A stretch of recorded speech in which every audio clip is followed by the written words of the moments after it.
Урматтуу депутаттар, алдыңыздарга сунушталып жаткан мыйзам долбоору Кыргыз Республикасынын айрым мыйзам актыларына Кыргыз Республикасынын кылмыш жаза кодексине жана жаза аткаруу кодексине киргизилип жатат. Урматтуу депутаттар, бул мыйзам долбоору бүткүл элдик курултайда Кыргыз Республикасынын урматтуу президенти Садыр Нуркожоевичтин тапшырмасы менен иштелип чыккан. Анткени Кыргыз Республикасынын жарандарынын чет өлкөдөгү мамлекеттерде абактарда же убактылуу тергөө абактарында жүргөндөрдө аларды кайтаруудагы бул жакта жазасын өткөрүүгө кайтаруудагы мүмкүн болгон баш тартууларды азайтууга жана алардын Кыргыз Республикасынын аймагына тоскоолдуксуз кайтып келип жаза өткөрүүсүнө мүмкүнчүлүктөр түзүүгө багытталып жатат. Бүгүнкү күндө чет мамлекеттерде кармалып тергөө абагында отурган жарандардын жалпы саны 788, алардын ичинен 742си Россия Федерациясында. Ал эми калган статистикаларга токтолсом, Туркияда 13, Тажикстанда 9, Казакстанда 5, Италияда 5, Венгрияда 4, Германияда 2, Египет Араб Республикасында 2, Сауд Аравия падышачылыгында 2, Корея мамлекетинде 1, Чехияда 1, Францияда 1, Монголияда 1. Ал эми чет мамлекеттин аймагында соттун өкүмдөрү чыгып жазасын өткөрүп аткан жарандар бүгүнкү күндө 1587. Алардын эң көбү Россия Федерациясынан туура келип атат, 742 адамды. Андан сырткары Туркияда 31, Тажикстанда 25, Казакстанда 86, Италияда 10, Венгрияда 1, Германияда 1, Бириккен Араб Эмиратында 15, Сауд Аравия падышачылыгында 2, Корея мамлекетинде 8, Словакияда 1, Словенияда 1, Өзбекстанда 45, Украинада 2, Румынияда 1, Молдовада 1, Францияда 1, Кытай эл республикасында 13, Иракта 41, Белоруссияда 4, Литвада 2, Сауд Аравия падышачылыгында 2, Грузияда 2, Иран Ислам республикасында 5. Урматтуу депутаттар, биздин кылмыш жаза процессуалдык кодекстин 67-чи беренесине ылайык бизде алгачкы ирет биринчи соттолуп аткан жарандарга сот анын абактын түрүн тандоодо жалпы режимди тандап келет. Ал эми Россия Федерациясында биздин жарандар көп болуп аткан, ошону мисал кылсак, Россияда 58-чи беренесинин 1-чи пунктунда өзгөчө оор кылмыштарды жасады жана ошондой эле 228-чи кылмыш жаза кодексинде баңгизаттарды ташуу, аларды жайылтуу, сатуу, психотроптук заттарды колдонгондор ким алгачкы жолу соттолсо дагы аларга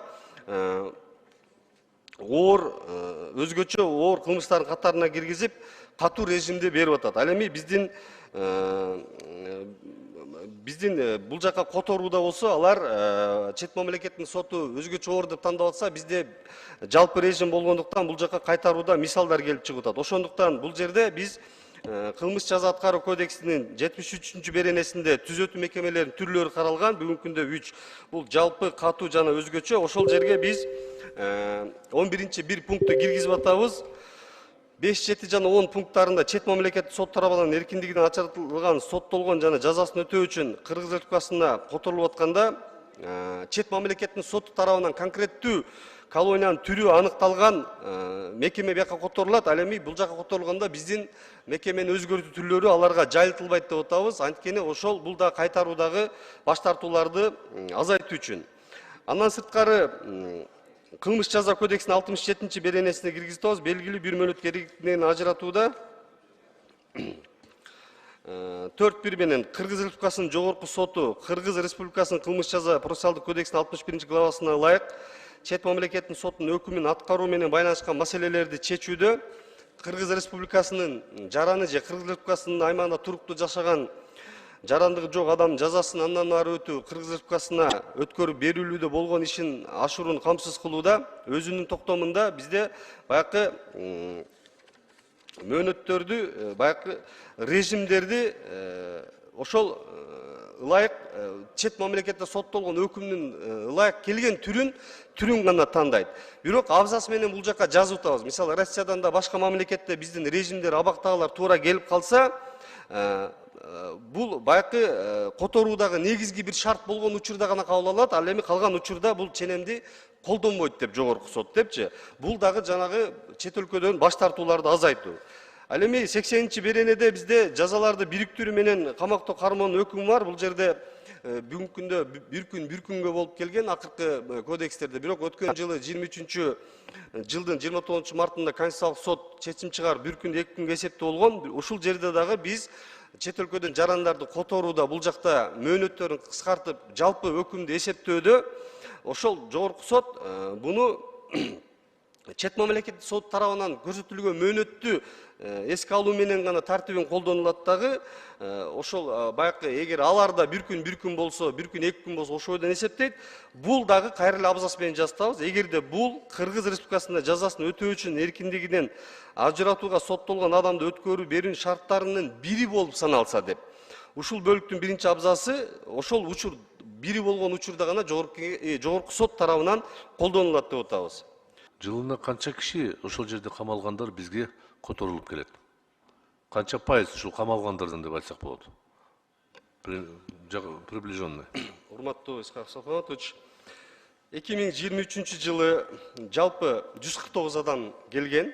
Бул Россиядан 63, Казакстандан 5, Өзбекстандан 2. Бул жана наказанияны мөөнөтүн өтөө үчүн 74. Ал эми 24 жылдын 14 майына карата 45 адам келип атат.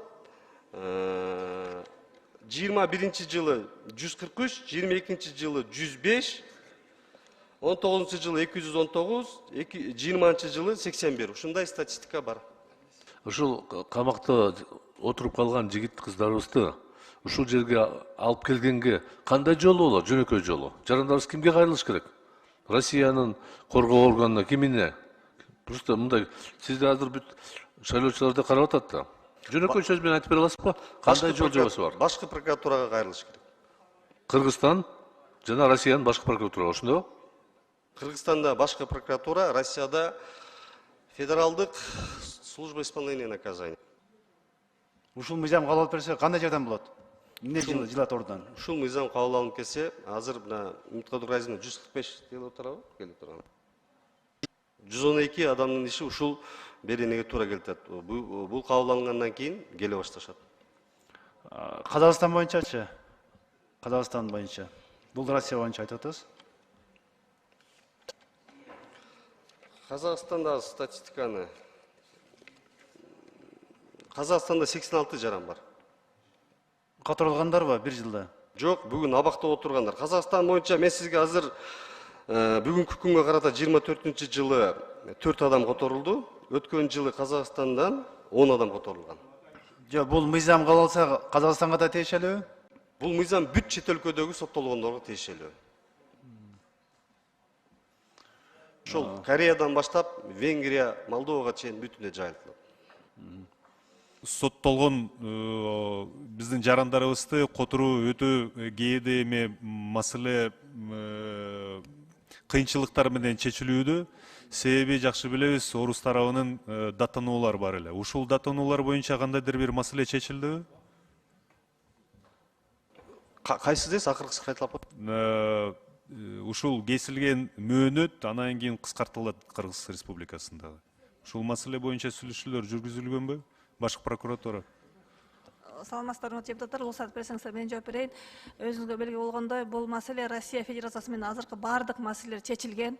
Алар менен кезигүүлөр уюштурулган. Алар Кыргызстанга келген, биздин өкүлдөр Москвага барып, бул суроолордун баары чечилген. Өзүңүз белгилегендей, бая материалды узак мөөнөттө кароо бир проблема болгон. Ал проблеманы Россия Федерациясынын башкы прокурору өзүнүн көзөмөлүнө алып, бардык иш алдыга жылган.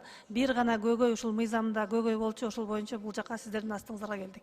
Ооба, бул менимче аябай маанилүү өзгөрүүлөр жаза кодексине, ошондуктан сөзсүз түрдө мен колдойм бул өзгөрүүлөрдү. Анан кийин режим боюнча жогорку соттун чечими негизинде жарандарыбызды алып келип маселе чечилет. Тем более бул боюнча орус тарабынын талабы бар эле, сураныч бар эле, кандайдыр бир өзгөрүүлөр киргизип койгула. Ошондуктан режим боюнча эгер ушул күчүнө кирсе, жакын арада 112 жараныбыздын тагдыры чечилет деп айтып атасыздар. Ооба, бул биринчи. Буйрсун, ушундай эле болсун, тезирээк алар келсин. Ата-энелер кайрылып атат, бизге аябай көп мындай кайрылган кишилер бар. Чоң рахмат.